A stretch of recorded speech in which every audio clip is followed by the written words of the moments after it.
नाज़रीन हेडलाइन समाचार खबरनि शुरुआत करासीं। हिन अफ़सोसनाक ख़बर खां सांघड़ वेझो कार जे टक्कर में हिकु ॼणो फौत थी वियो आहे। नवाबशाह रोड ते 24 चेक स्टॉप वटि कार जे टक्कर में हिकु ॼणो फौत थी वियो आहे। इतला ते पुलिस पहुची फौत थियल शख़्स जो मढ़ इस्पताल मुंतक़िल करे छॾियो आहे, जॾहिं त कार ड्राइवर फरार थी वियो आहे। पुलिस जो चवणु आहे त कार जे टक्कर में फौत थियल दरवेश फ़कीर लॻी रहियो आहे।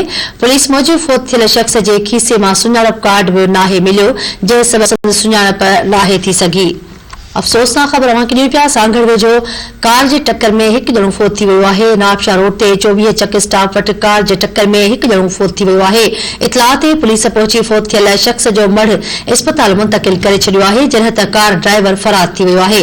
पुलिस जो चवणु आहे त कार जे टक्कर में फौत थियल दरवेश फ़कीर लॻी रहियो आहे। पुलिस मूजिबि फौत थियल शख़्स जे खीसे मां सुञाणप कार्ड बि नाहे मिलियो, जंहिं सबबि संदसि सुञाणप नाहे थी सघी।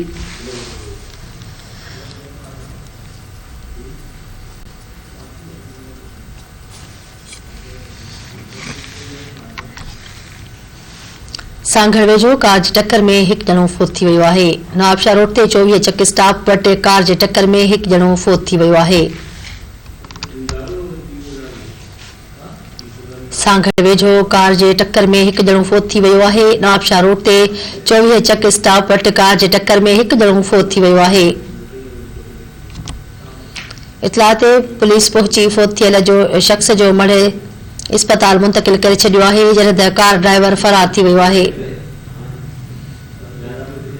पुलिस जो चवणु आहे त कार जे टक्कर में फौत थियल दरवेश फ़कीर लॻी रहियो आहे।